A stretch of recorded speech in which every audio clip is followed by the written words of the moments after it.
Muy buenos días, muy buenas tardes para todos en América y en Europa.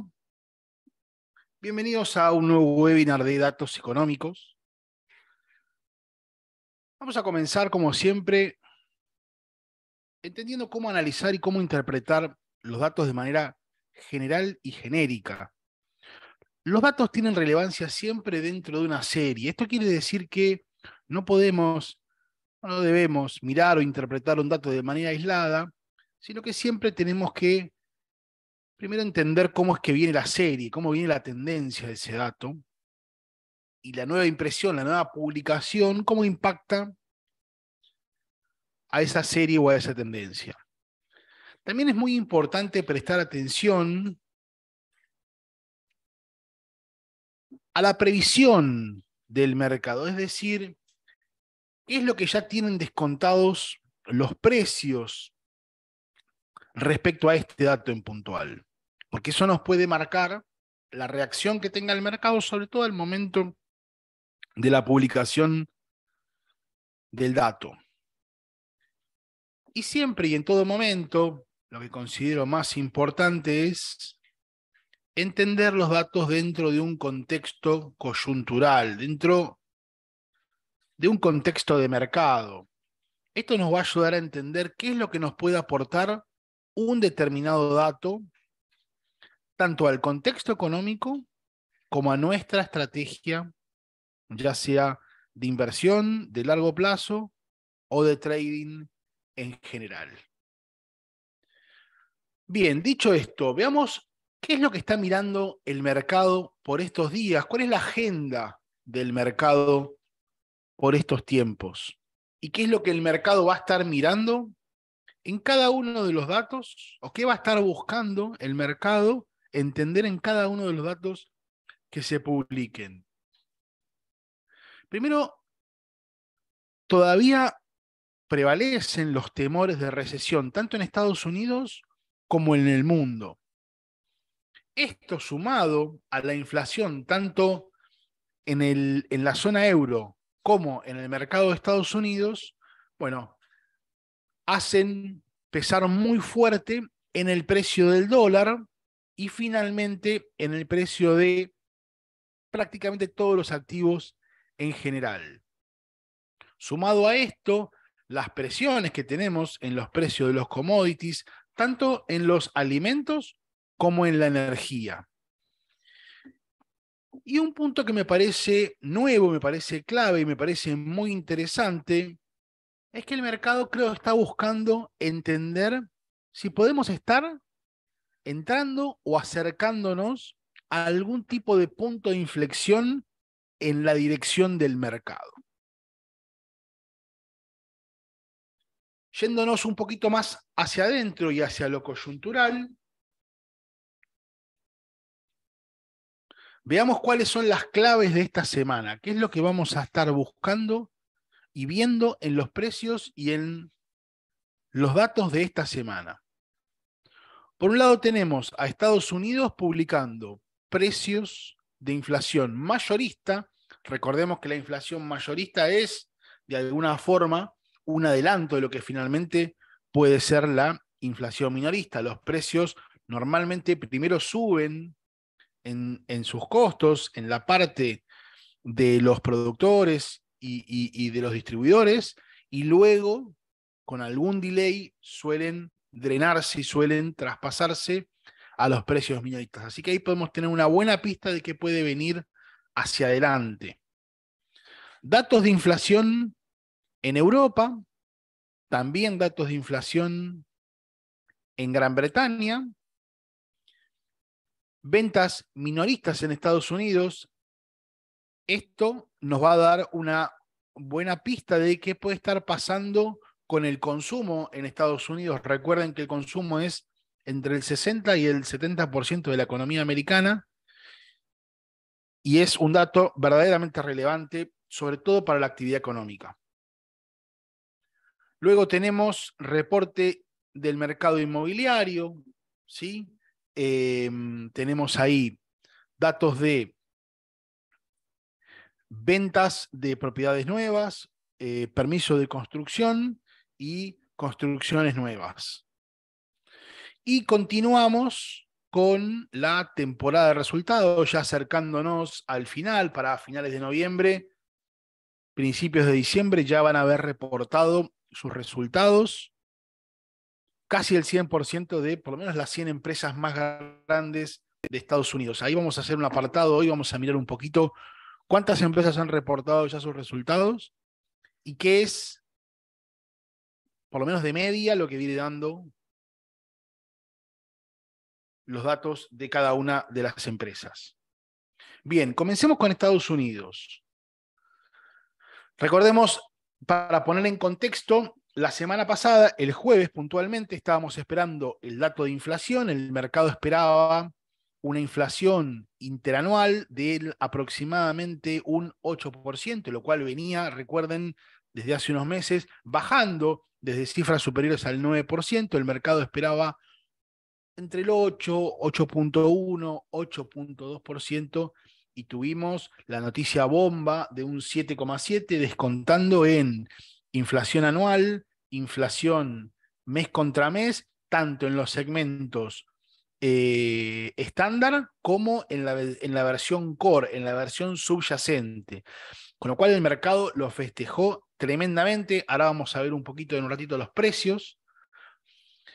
Pero me parece importante ver esta semana los datos que nos pueden estar diciendo para entender si eso fue solamente un dato aislado o si podemos estar en presencia de algo distinto, de algo que se profundice y pueda llevar la inflación realmente a los niveles que espera la Reserva Federal.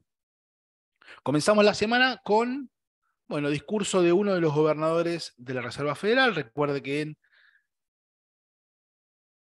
los gobernadores son los que votan la política monetaria, en definitiva eso es lo que termina impactando en los precios. Y muchas veces entre una reunión y otra, que suelen pasar 1 o 2 meses, bueno, los gobernadores hacen conferencias, hacen discursos y le van dando algunas pistas al mercado. Vamos a ver qué dice Brainard hoy, ahora, en algunas horas. Y me parece relevante entender tanto lo que puede decir Brainard hoy como el resto de los gobernadores que van a estar hablando, a ver si dicen algo respecto a este dato tan importante que tuvimos la semana pasada de inflación. Por otro lado, tenemos, lo anticipábamos hace un rato, índice de precios mayoristas, índice de precios de los productores.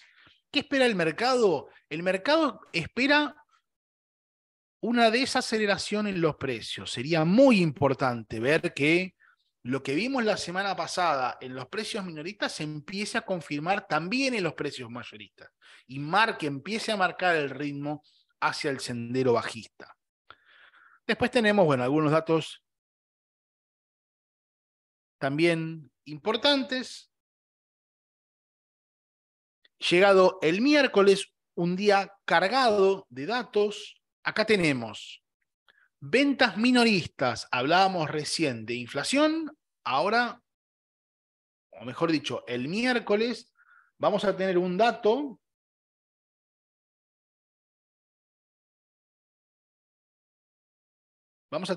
que nos va a estar diciendo qué puede estar pasando, cómo puede estar reaccionando el consumo en Estados Unidos. Veníamos de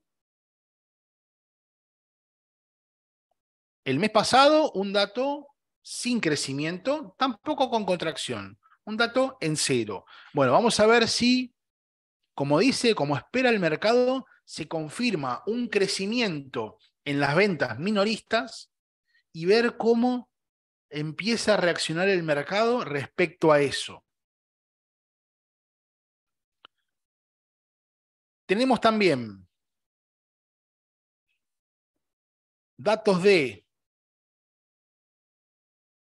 precios de importaciones y de exportaciones, también importante empezar a entender también. Esto tiene mucho que ver no solamente con con los precios de Estados Unidos, la formación de precios de Estados Unidos, sino cómo viene sucediendo todos los precios en el mundo. Recordemos lo que hablamos en algunas ocasiones. ¿Cuáles son los drivers que están llevando los precios hacia arriba o que estuvieron llevando los precios hacia arriba?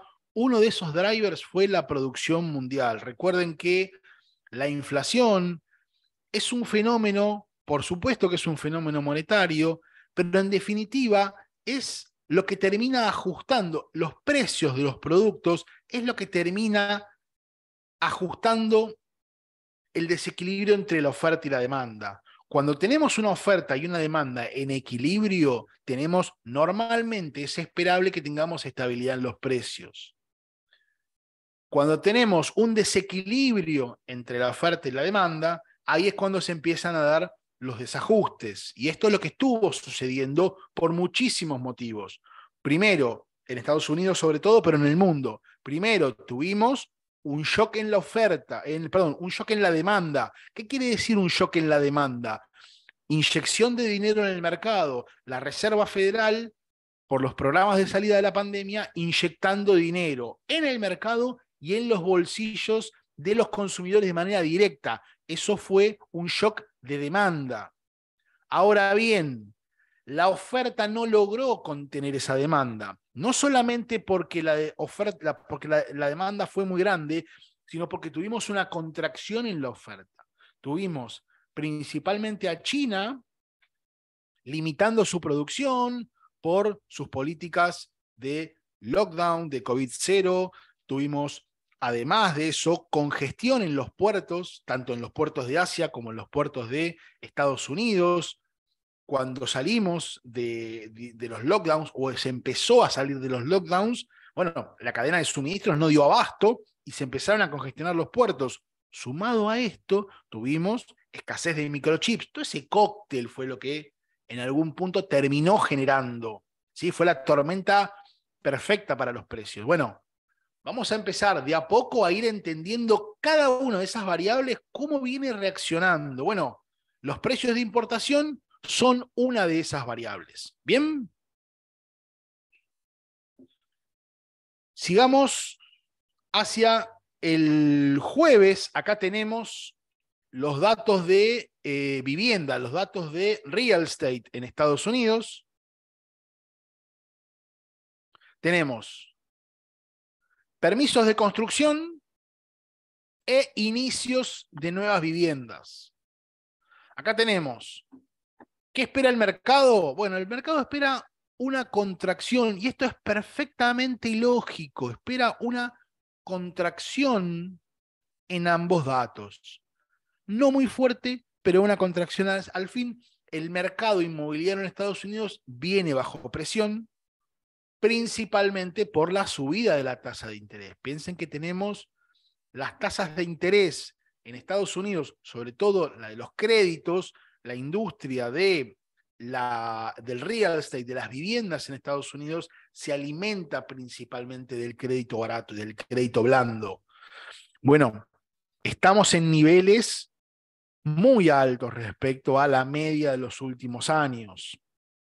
Esto era esperable que golpee a la oferta, que golpea la creación de viviendas y a la venta de viviendas, pero lo está haciendo todavía de manera moderada. Hay un impacto todavía moderado, pero impacto al fin en los precios, y ahí me parece interesante ver cómo se sigue desarrollando eso, porque puede llegar a presentar quizás alguna oportunidad en ese segmento. Bueno, también tenemos construcción de vivienda nueva. Esto es mes sobre mes.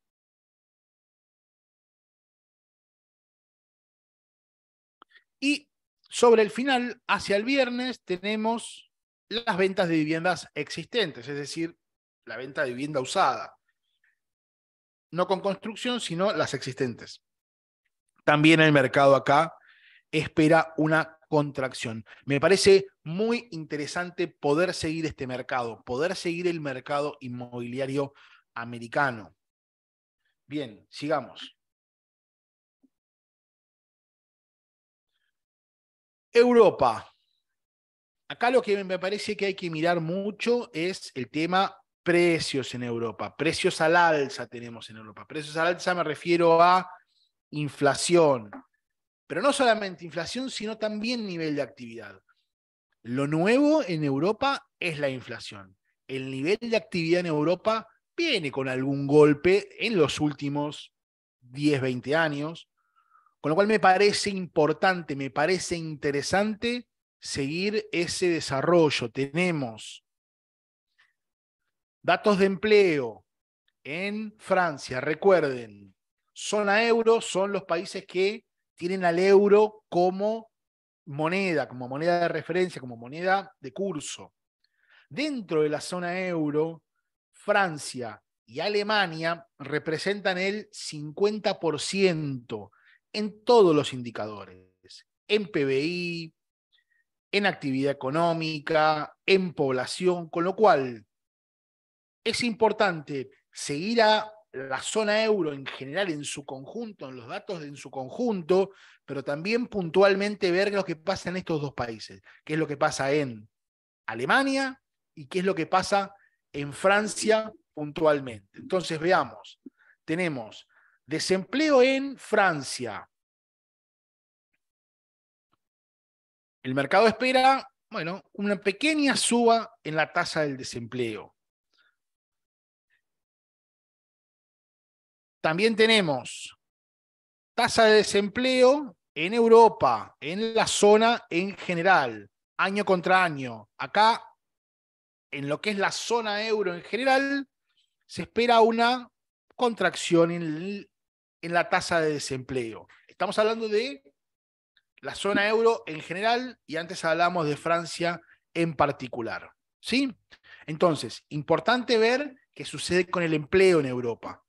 El empleo es uno de los drivers que siguen los bancos centrales para fijar su política monetaria. Tenemos al Banco Central Europeo subiendo tasas de interés para contener la inflación creciente que viene teniendo Europa desde hace poco menos de un año, poco más de un año, mejor dicho. Por otro lado, tenemos precios mayoristas de Alemania. Acá, fíjense estos datos, fíjense el número que está imprimiendo Alemania de inflación mayorista. Es normal ver números más altos en inflación mayorista, pero estamos hablando de un 20% año contra año. Estos son cifras de un país en vías de desarrollo, no son cifras habituales en un país, sobre todo en un país con la potencia que tiene Alemania. Inflación en Francia. Entonces, inflación minorista en Francia. Fíjense la presión que viene teniendo, o la presión que espera por lo menos que tenga en octubre, o que hayan tenido en octubre, los precios en Francia. Si anualizamos este 1%, es un dato escandaloso. Estamos hablando de 13-14% de inflación. Si anualizamos este 1%. Bien, también año contra año tenemos un crecimiento alto. Bien, tasa de crecimiento del PBI en Europa también me parece relevante. ¿Por qué me parece relevante esto? Porque si observamos tasa de crecimiento, Europa sigue creciendo, pero hay que ver si puede sostener este ritmo. Por ahora, bueno, vamos a ver si esta desaceleración en el crecimiento se profundiza y qué es lo que pasa de acá en adelante. Crecimiento, inflación y desempleo son, bueno, el tridente que hoy está analizando y mirando con mucha atención el Banco Central Europeo para ir graduando su tasa de interés, ¿sí? Eso va a pegar principalmente para los que estén buscando movimientos en los precios en el euro dólar, ¿sí? Tenemos al euro dólar cayendo hace muchos años. Hay que ver y acá entender en los datos y buscar pistas si esa caída ¿se va a seguir profundizando o si Europa tiene una esperanza de acá en adelante? Sobre el final de la semana tenemos a la amiga Lagarde hablando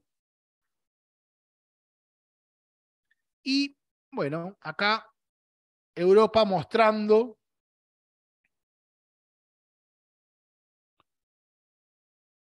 su tasa de inflación. Tenemos la inflación perdón, regular, el mercado espera un crecimiento en la inflación, rompiendo la barrera del 10%, cruzando el Rubicon del 10%, año contra año, pero muchísimo más preocupante todavía si se llega a confirmar el dato que espera el mercado. Miren esto, 1,5%. Si tomamos ese dato y lo anualizamos, miren cómo lo hacemos, 1.015 1.015 elevado a la 12. 19,56%. ¿Tienen ustedes una magnitud, una idea de la magnitud que significa para una región como Europa tener una inflación del 20%? Esto es un verdadero desastre. Entonces, acá me parece importante entender dos cosas. Primero, ¿cómo se va a seguir desarrollando la inflación en Europa de acá en adelante? Punto número uno. ¿Cómo se van a ir desarrollando sus datos de empleo y de producción, su PBI? Porque acá pueden estar los datos de lo que puede, ahí está el corazón de lo que puede pasar con el euro dólar durante los próximos meses o próximo año. Muy importante prestar atención a esto. Si Estados Unidos logra salir airoso de su pelea con la inflación y Europa continúa peleando contra todos sus indicadores, podemos estar en presencia de algo muy malo para Europa. Ahora bien, si Europa sube su tasa de interés, no golpea tanto su actividad económica y logra controlar la inflación, bueno, ahí podemos estar quizás ante algo distinto en la tendencia, por lo menos, del último año en el euro. Para mí, datos muy importantes para seguir bien de cerca. Reino Unido. Por ahora, Reino Unido en calma. Por ahora en calma. Viene de mucho conflicto político con el nuevo ministro, con el nuevo primer ministro. Parecieran estar las cosas, por lo menos dejó de generar esos titulares que venía generando el gobierno en general. La libra dejó de perder valor, lo cual también es una buena noticia. Hay calma en los mercados, pero bueno, seguimos ahí en esa situación bastante espesa. ¿Qué datos tenemos la semana que viene en Gran Bretaña, en Reino Unido? Cambio de empleo, ¿sí? Es decir, se espera una contracción nuevamente en el empleo, un poco más moderada, pero una contracción al fin, que siga subiendo su tasa de desempleo. Y acá, bueno, ver qué es lo que sigue pasando en el Reino Unido en general. Me parece que acá el dato relevante, más allá del empleo, que me parece un dato interesante, porque no tiene que ver solamente con el contexto actual, sino que Gran Bretaña viene de todo un periodo desde el Brexit, donde se sembraron muchísimas dudas con lo que podía llegar a pasar con su actividad económica. Entonces me parece relevante ir siguiendo el dato de empleo de Gran Bretaña, más allá de lo que pase con la coyuntura mundial en este momento. ¿Bien?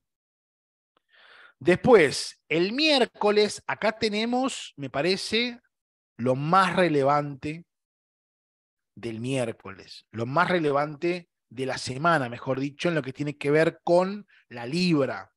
¿Qué pasa con su tasa de inflación?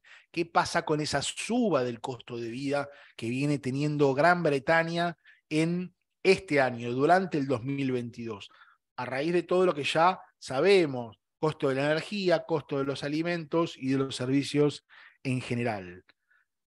Tasa de inflación subyacente, el mercado espera un crecimiento cercano al 1%. Vamos a ver si se termina confirmando. Esto es en la inflación subyacente, donde los elementos, los componentes más volátiles no están presentes. En la inflación regular, un dato muy preocupante para Gran Bretaña. El mercado espera que se siga acelerando la inflación del 10.1 al 11%. Vamos a ver si se confirma o no se confirma este dato. Y por último, mes contra mes. Este dato para mí es escandaloso si se llega a confirmar. Es una suba fastuosa en la tasa de inflación respecto al mes anterior. Hagamos nuevamente el ejercicio de anualizar este dato, anualizar el dato de inflación mes contra mes. Si seguimos en ese sendero, bueno, si 20% nos parecía un escándalo, 25% es realmente, no sé cómo calificarlo. Vamos a ver cómo se da este mes, este dato en puntual, y cómo siguen hacia adelante los datos en general. Ventas minoristas continúa, al menos eso es lo que espera el mercado, que continúe la desaceleración, no, la contracción en sus ventas minoristas, ¿sí? Vemos cómo la inflación empieza a hacer mella en el consumo. Bien. De acá nos vamos a China.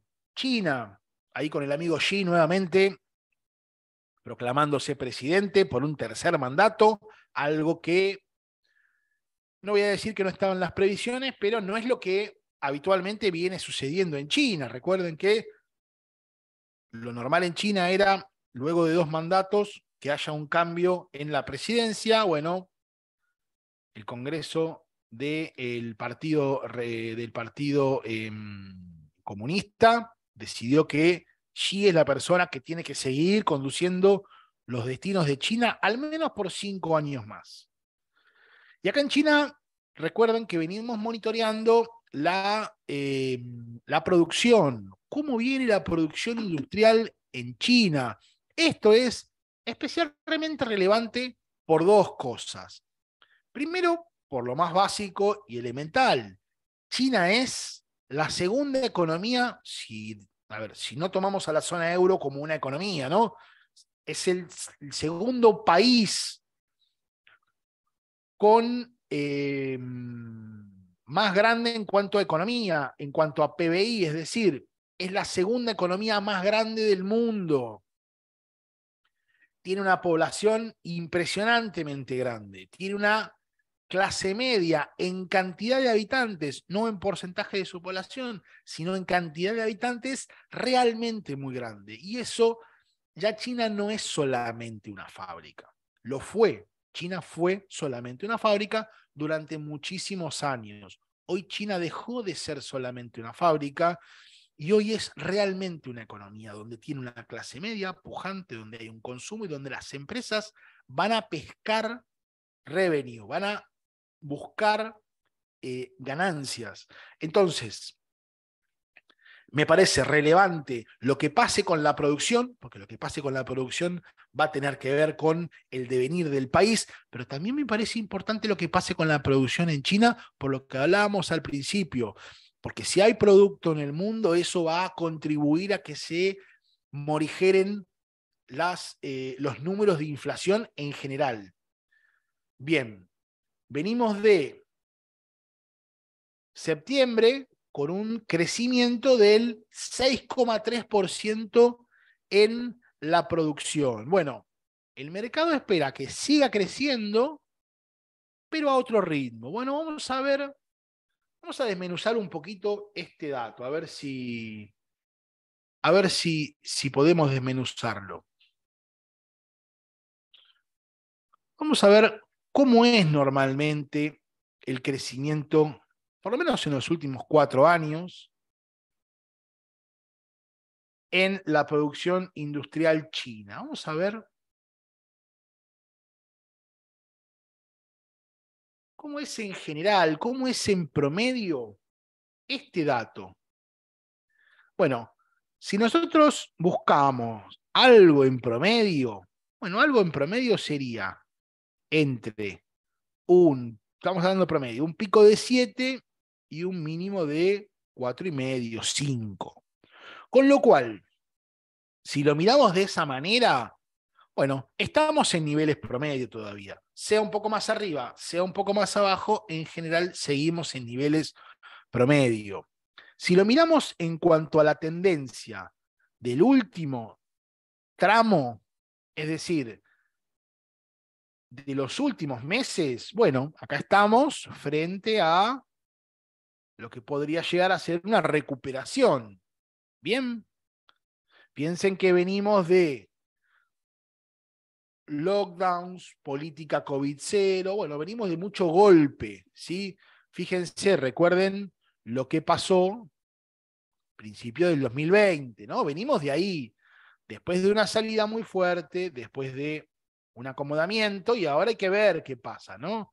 ¿Esto sigue para el sendero alcista o viene pinchándose? Recuerden también que muchas de las economías del mundo, a raíz de la pandemia y de lo que fueron todos los grandes problemas que hubo de abastecimiento, sumados a, bueno, un poco yo no diría inestabilidad, diría las dudas que hay respecto a que China sea tan confiable para surtir de producto al mundo. Bueno, a raíz de todo eso, muchas de las economías, muchas de las empresas, muchos de los actores económicos se empezaron a preguntar, ¿habrá que diversificar la cadena de abastecimiento? ¿Habrá que buscar nuevas regiones en donde también se pueda producir a buen costo y con eficiencia y con calidad? Bueno, está empezando a haber una migración, quizás paulatina, quizás incipiente, pero migración al fin, de alguna cadena de suministro desde China hacia otras regiones de Asia, hacia otros países, mejor dicho, de la región. Entonces, importante ver acá qué pasa con China. ¿Va a acusar ese golpe o va a ser algo menor? Me parece importante seguir eso de cerca porque puede tener mucho que ver con el devenir en general de la economía mundial. Continuamos con Japón, continuamos en la zona de Asia. Acá iba a poner solamente simbolitos de pregunta. Pero me pareció también interesante entender si podemos, bueno, desentrañar este acertijo. Este acertijo que es la política monetaria y la economía japonesa. Yo sé que es difícil lo que estoy diciendo, pero ¿qué estamos viendo en Japón? Estamos viendo un banco central que no endurece su política monetaria, que ha salido a intervenir quizás un poco el mercado para contener un poco su moneda, pero no ha salido de manera muy agresiva, no está subiendo su tasa de interés, no está haciendo la política monetaria que está haciendo el resto del mundo, está, según las palabras del propio Banco Central, buscando fortalecer su economía interna, su consumo interno. Y acá me parece interesante ver qué es lo que está pasando, cuál está siendo el resultado, qué tenemos esta semana en Japón. Primero, PBI, tasa de crecimiento del PBI, del Producto Bruto Interno. Bueno, tenemos el mercado o el PBI creciendo por debajo del 1%, ¿sí? Trimestre contra trimestre. Y acá podemos llegar a interpretar que el mercado espera una desaceleración en ese crecimiento. Bueno, interesante ver cómo un banco central estimula su economía con su política monetaria y su economía, bueno, le responde con una contracción, o por lo menos le responde con una desaceleración. También con problemas en su balanza comercial, ¿sí? Mejor dicho, con problemas no. Viene con problemas en su balanza comercial, pero acá parecería ser que tiene alguna mejora, ¿sí? Alguna mejora en su balanza comercial. En cuanto a la producción industrial, bueno, acá también venimos de un crecimiento mes contra mes del 3,4% y acá el mercado espera que haya una contracción durante septiembre. Y por último, tasa de inflación. Bueno, finalmente es esperable, según el mercado, que empiece a subir la inflación en Japón. Todo este cóctel es bastante complejo de entender. Por un lado, uno podría llegar a pensar que suba la inflación en Japón puede ser una mala noticia. También hay que pensar que Japón estuvo durante muchos años incentivando su economía, buscando que aparezca una inflación que no había. 3,2 me parece que es todavía un resultado moderado, modesto de inflación, pero me parece mucho más relevante entender si con esta inflación puede repercutir en la producción y puede repercutir sobre todo en el consumo de los japoneses. Bueno, veremos cómo se termina resolviendo esto. Por lo pronto, el yen está en niveles de debilidad histórica. Quizás ahora un poco con el dólar aflojando podamos tener algo distinto. Nos vamos ahora a Oceanía. Oceanía, bueno, publicando algunos datos interesantes, principalmente en lo que tiene que ver con eh, Australia.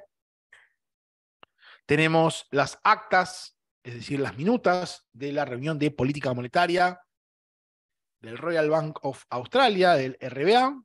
Vamos a ver ahí qué es lo que conversaron los miembros. Tasa de desempleo, sí, un desempleo, sigue en pleno empleo, mejor dicho, sigue en situación de pleno empleo y ahí parece que no se mueve. Bueno, podría llegar a ser, en principio, un dato interesante siempre y cuando se logre contener los niveles de inflación. Ahí recuerden que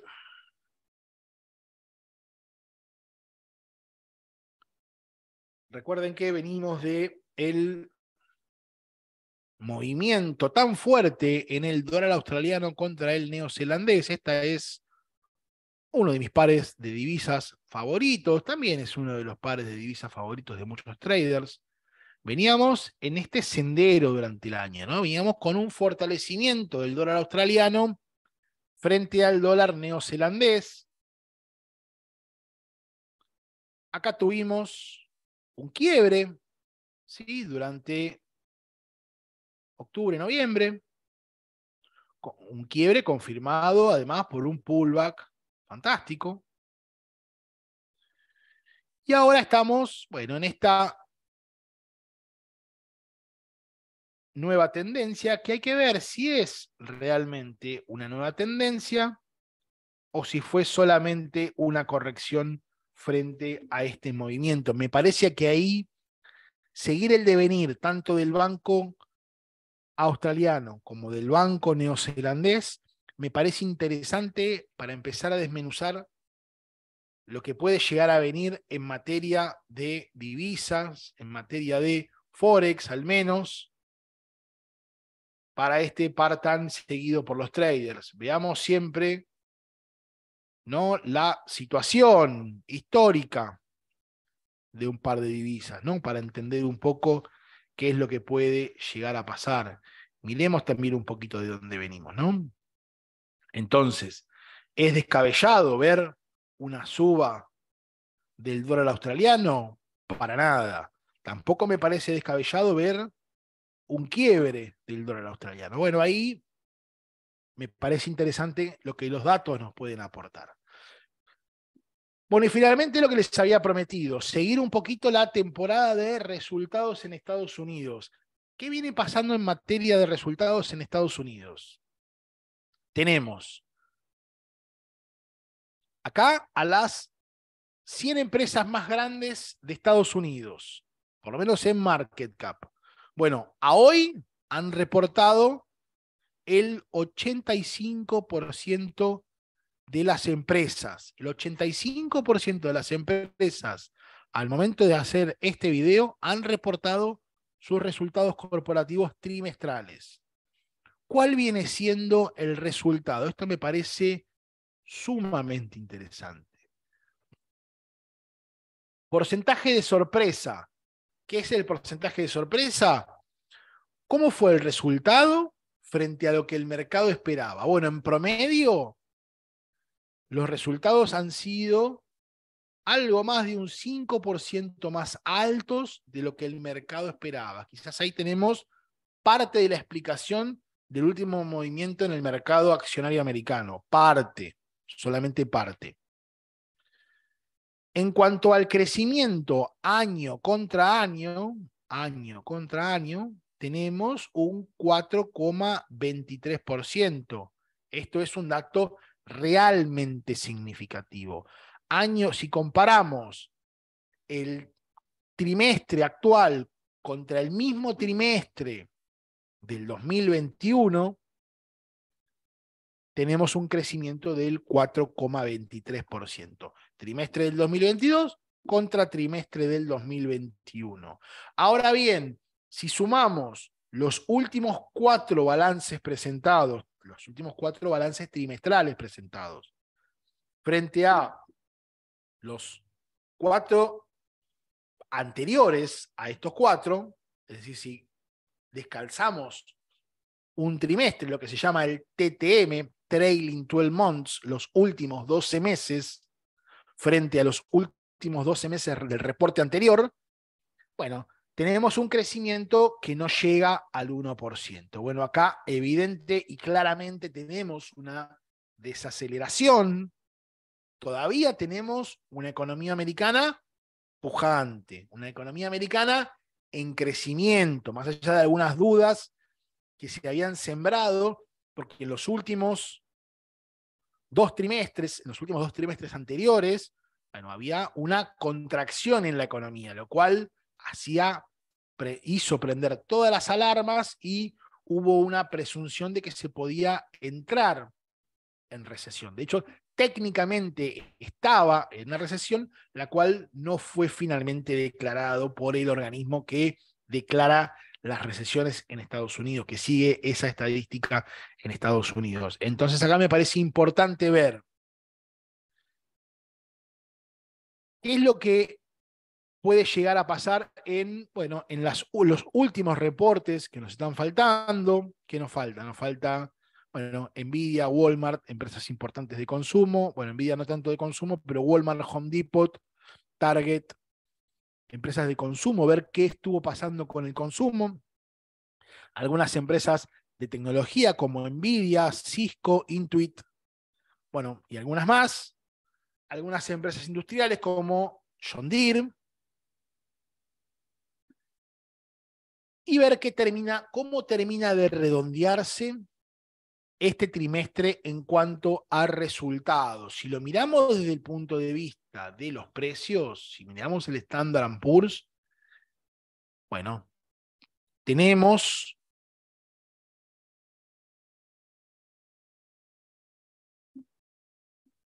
ahí estamos, tenemos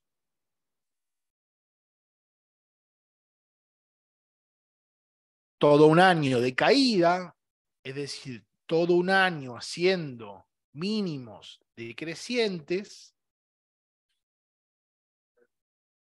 todo un año haciendo mínimos decrecientes, y acá sobre lo último, sobre el final, viendo, bueno, si podemos estar ante un cambio en la velocidad de los precios. Fíjense, se empieza a formar ahí una especie de cuña porque estas caídas que se venían dando a un determinado ritmo, bueno, quizás, solamente quizás, podemos llegar a estar frente a un cambio de ritmo. ¿Lo sabemos con certeza? Por supuesto que no. Nadie sabe lo que puede llegar a pasar en el mercado. Lo que sí podemos hacer es irlo siguiendo, ir entendiendo si el mercado finalmente logra pasar la página, logra cambiar este ritmo fuerte de caída que tuvo hasta este momento durante 2022, y si en el 2023 tendrá algo distinto para ofrecernos. Por el momento, nada distinto. Por el momento sigue en tendencia bajista. Bueno, quizás el primer hito lo podamos tener sobre esta línea, si es que el mercado logra romperla. Esta reacción que vemos acá del mercado, tan fuerte, tan potente, es el dato de inflación del jueves pasado. Bueno, entender si acá podemos tener algo distinto, entender si puede empezar a generar el mercado algo distinto. Y luego seguir el segundo nivel, ¿no? Este es el primer nivel, y acá entender el segundo nivel en la zona de los 4.300, 4.200 y pico, 4.300, ¿sí? Bien, y en cuanto al índice dólar, algo similar, pero al revés, digamos. Tuvimos al índice dólar, ya lo explicamos, el índice dólar no es una moneda, no es una divisa, es una canasta, es un indicador, es una canasta de monedas, es la comparación del precio del dólar frente a una canasta de monedas compuestas por el euro, la libra esterlina, el franco suizo, el dólar canadiense, el yen y la corona sueca, si mal no recuerdo. Entonces, ¿qué puede estar pasando acá con el dólar? Fíjense el movimiento, esto ya lo habíamos también marcado el año pasado. Podemos decir que viene subiendo de precio desde mayo, junio del 2021, sí, podemos decir que viene subiendo desde mayo, junio del 2021, pero inclusive antes, podemos decir que viene subiendo desde principio del 2021, también podemos decir que viene subiendo desde principio del 2021, pero miremos la suba que empezó en el 2021, qué forma, qué velocidad tenía, y cuál fue la velocidad que tuvo a partir del 2022. Entonces, no sería nada raro esperar que el dólar busque nuevamente la línea de esta velocidad. No sería extraño encontrar ese movimiento. Quizás pueda no aparecer ese movimiento y continuar con su potencia, su fuerza. Este movimiento de acá, de la semana pasada, a mí particularmente me parece muy significativo. Yo seguiría con mucha atención qué pasa en esta zona. ¿Qué pasa en esta zona? En la zona de los 105, alrededor de 105. ¿Logrará el dólar perforar los 105? Buscar los 104, los 103, no lo sabemos, pero me parece relevante seguir el gráfico, pero siempre mirando qué es lo que pasa en los datos económicos. Si los datos económicos logran alimentar esta baja en el precio del dólar. Bueno, hasta acá el webinar de hoy. Me parece relevante que sigamos con atención esta semana, los datos de esta semana y la reacción en los precios. Ahí les dejo mis redes sociales para que me puedan hacer cualquier pregunta, cualquier consulta que tengan, cualquier comentario que me quieran hacer. Bueno, ahí tienen mis redes sociales, mi Instagram, mi blog, tienen también mi Facebook y mi LinkedIn para que puedan ponerse en contacto conmigo y hacerme las preguntas que quieran. Por hoy los despido y les agradezco por el tiempo. Que tengan una excelente semana y que tengan muy buenos trades. Hasta luego.